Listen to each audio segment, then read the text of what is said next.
Blackstone Audio presents The Book of Spies by Gayle Lynds.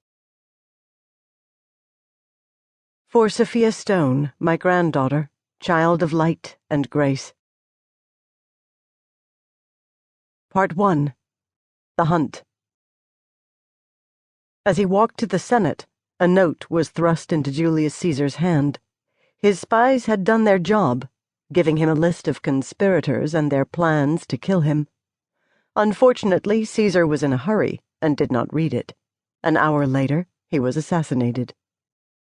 Translated from The Book of Spies. In the abstruse world of espionage, it's not always easy to know when you are in on a secret. Time Magazine, January 9, 2006. 1. A library could be a dangerous place. The librarian scanned the 10 men in tailored tuxedos who lounged around the long oval table in the center of the room.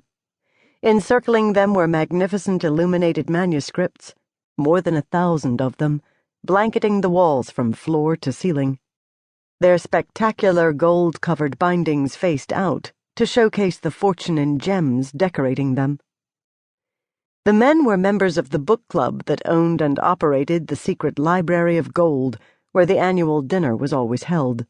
The finale was the tournament, in which each member tested the librarian with a research question. As the books towered around them and the air vibrated with golden light, the men sipped their cognac. Their eyes watched the librarian. Trajan, challenged the international lawyer from Los Angeles. AD 53 to AD 117. Trajan was one of the most ambitious warrior emperors of old Rome, but few people realize he also revered books. His supreme monument to his successes at war is called Trajan's Column. He ordered it erected in the court between 2 galleries of Rome's library, which he also built. The room seemed to hold its breath, waiting. The librarian's fingers plucked at his tuxedo jacket. Nearly 70 years old, he was a tidy man with wrinkled features. His hair was thin, his glasses large, and his mouth set in a perpetual small smile. The tension heightened as he mulled. "Of course," he said at last. Cassius Dio Coxianus wrote about it.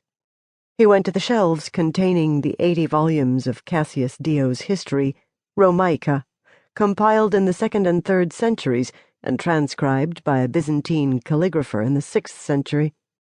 The story is here, in volume 77. Most of Cassius Dio's work has been lost. Our library has the only complete set. As pleased laughter swept the exclusive group, the librarian laid the large volume into the arms of the challenger, who stroked the embedded opals and sapphires on its cover. Gazing appreciatively at the golden book, he stood it up beside his brandy glass. 8 other illuminated manuscripts stood beside 8 other brandy glasses. Each was a testament to the librarian's intimate knowledge of ancient and medieval literature and the priceless value of the library itself.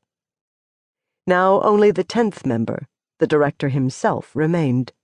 He would pose the final question in the tournament. The men helped themselves to more cognac. By design, their yearly dinner was dazzling theater. Hours before the first martini was poured, 10 wild ducks, freshly shot, had arrived by private jet from Johannesburg. The chefs were flown in from Paris, blindfolded, of course. The 7-course meal was exquisite, including truffled sweetbreads with chestnuts. The alcohol was the best.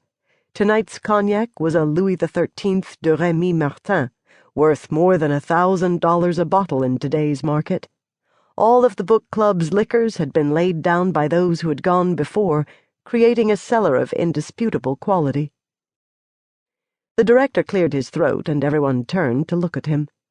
He was American, and had flown in from Paris earlier in the day. The room's tenor changed, becoming somehow menacing. The librarian pulled himself up, vigilant. The director peered at him. Salah al-Din, also known as Saladin, AD 1136.